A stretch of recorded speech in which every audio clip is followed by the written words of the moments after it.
seluruh produk yang beredar dan diperdagangkan di seluruh wilayah Indonesia wajib bersertifikat halal. Pasal 4 dan pasal 2 di Undang-Undang dan PP.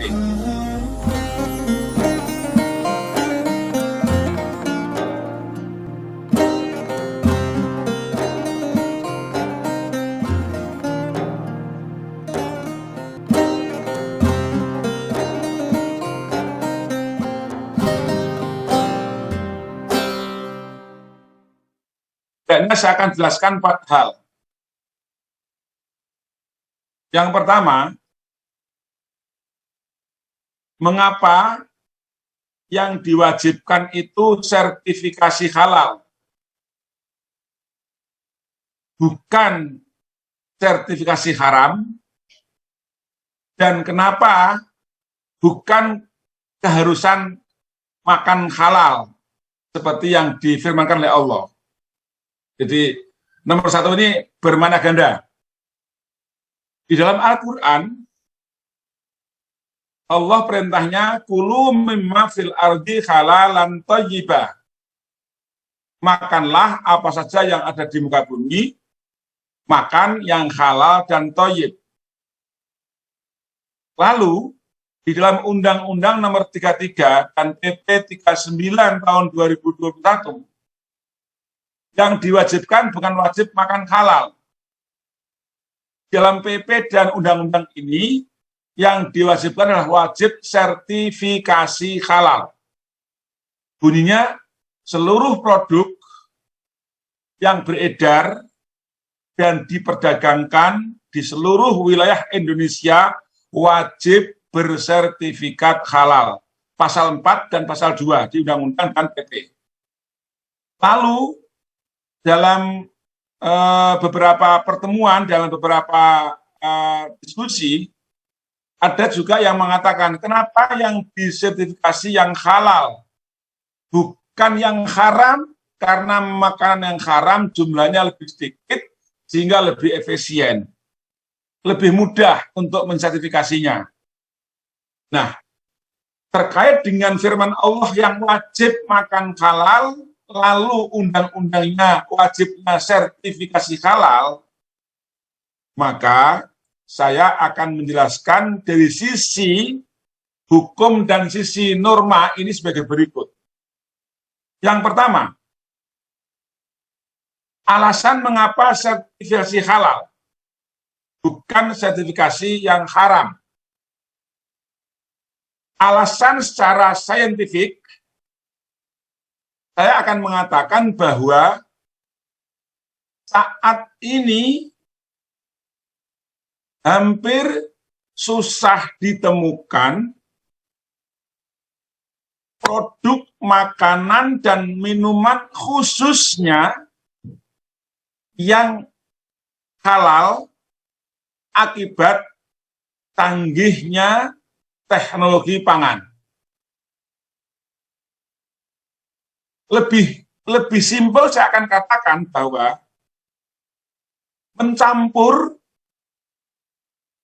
bahan-bahan non halal kepada atau terhadap bahan-bahan yang halal ini hampir susah dikenali oleh mata telanjang. Hampir susah dikenali oleh orang-orang biasa.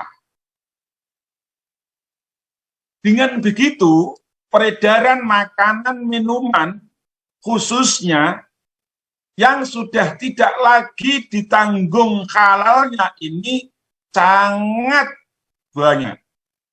Sehingga dikhawatirkan kalau tidak ada sertifikasi halal, maka besar kemungkinan seseorang akan makan yang beredar di lapangan di pasaran itu sesuatu yang haram. Dengan kecanggihan-kecanggihan teknologi itulah kemudian maka seseorang akan mengetahui makanan ini halal atau haram, tidak mungkin dengan mata telanjang, tidak mungkin seseorang akan membawa alat laboratorium untuk keliling untuk mencari makanan yang halal, maka sertifikasi halal ini adalah solusi untuk menjamin agar setiap manusia Muslim dapat dijaga makan yang halal, lebih aman, lebih nyaman, dan tidak susah untuk membedakan makanan yang halal dan yang haram. Maka undang-undang ini lahir untuk memberikan perlindungan, keamanan, memberikan kenyamanan bagi kaum muslim bahwa kalau makan sudah ada label halalnya, itu adalah tanda bahwa makanan itu sudah disertifikasi halal. Kalau makanan yang sudah dilabeli halal dan sudah bersertifikat halal, maka ditanggung isinya itu adalah makanan yang halal. Tidak perlu ragu lagi. Nah, mungkin akan ada pertanyaan, lalu bagaimana makanan-makanan yang haram, apakah nggak boleh dijual? Bukan begitu. Produk-produk yang non-halal silahkan dijual, tetapi harus terus terang. Jangan mengelabui, jangan mencampur. Yang halal harus jelas halalnya dengan sertifikat halal, yang haram harus jelas haramnya dengan menunjukkan bahwa yang dijual ini produk haram, diberi tanda hewan babi, dan ada tulisan makanan atau produk tidak halal. Jadi ini makna al-halalu bayyinun, wal haramu bayyinun adalah letaknya di sini. Ini yang alasan pertama. Kalau yang kedua, alasan mengapa yang disertifikasi yang halal bukan disertifikasi yang haram. Seperti itu. Jawabannya begini. Terhadap barang, hewan, produk yang haram, itu keharamannya tetap. Tidak bisa berubah menjadi halal. Sementara yang halal, itu suatu saat bisa berubah menjadi haram. Apabila barang-barang yang halal itu jangankan tercampur, terkontaminasi saja sudah berubah dari yang halal menjadi haram. Satu contoh, gambarkan saja satu ember adonan roti, ini adonan roti halal. Tetapi kemudian dicampur sedikit saja, sedikit banget lah, sedikit saja. Contoh sedikitnya seperti apa? Contoh sedikitnya adalah misalnya 3 helai rambut babi dihaluskan, lalu menjadi campuran satu ember adonan roti itu, maka 3 helai yang haram ketika dicampurkan dengan satu ember yang halal, maka yang halal bisa berubah menjadi haram. Tetapi yang haram sedikit saja, kalau dicampur dengan yang halal banyak, yang haram tidak bisa berubah menjadi halal.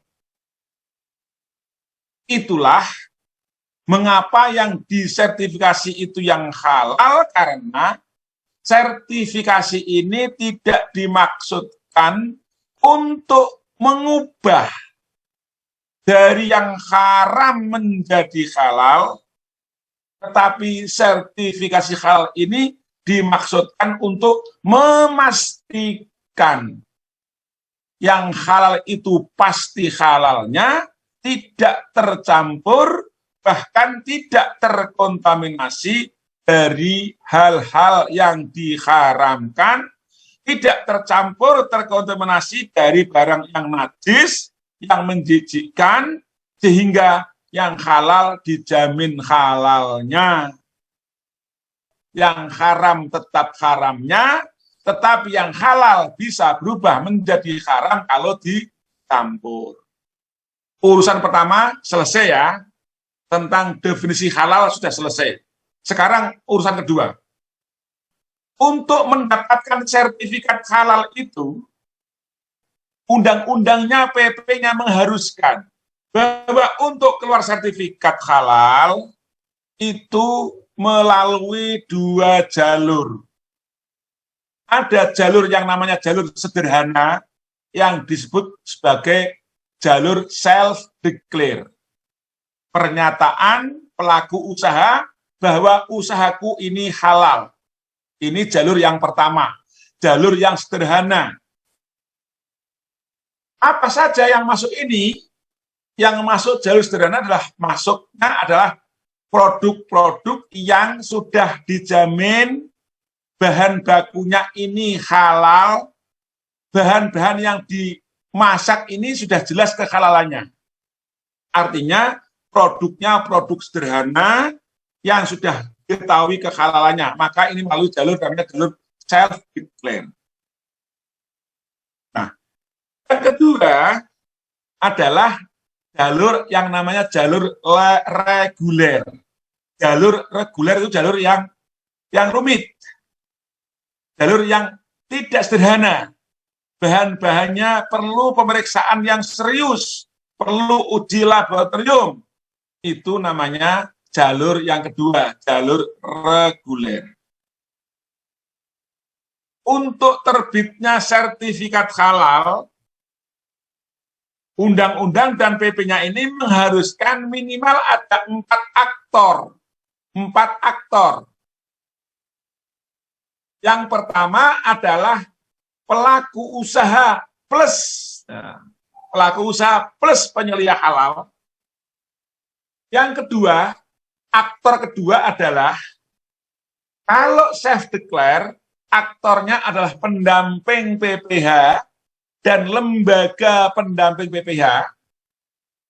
Kalau jalurnya jalur reguler, aktornya adalah aktor auditor halal dan lembaga pemeriksa halal.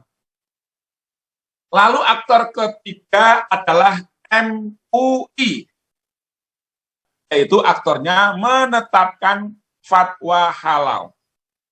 MUI. Lahir ketetapan halal namanya. Belum sertifikat halal. Baru aktor keempat adalah BPJPH yang akan mengeluarkan sertifikat halal. Kalau orang bertanya, di antara 4 aktor ini siapa yang perannya sangat penting? Aktor yang paling penting untuk bertanggung jawab tentang sertifikasi halal ini yaitu pendamping PPH ini adalah aktor pertama yang paling penting untuk mengetahui tanggung jawab tentang kehalalan produk untuk self-declare dan auditor halal untuk yang reguler.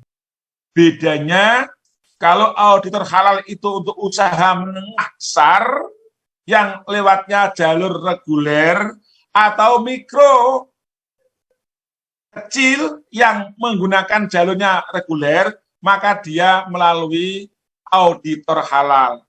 Tetapi yang self-declare, pintu masuknya hanya satu, yaitu pendamping PPH.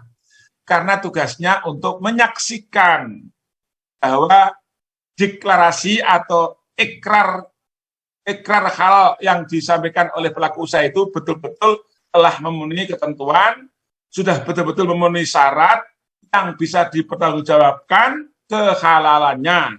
Apa itu pendamping PPH?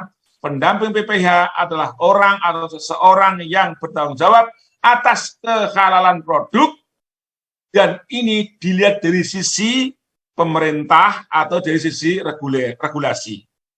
Dalam kaidah usul fikih, kalau ada kaidah yang mengatakan ma la yatimul wajib illa bihi fahuwa wajib, maka akan berbunyi kalau tidak ada pendamping PPH, maka tidak akan muncul sertifikat, maka hadirnya pendamping PPH ini adalah wajib yang luar biasa pentingnya.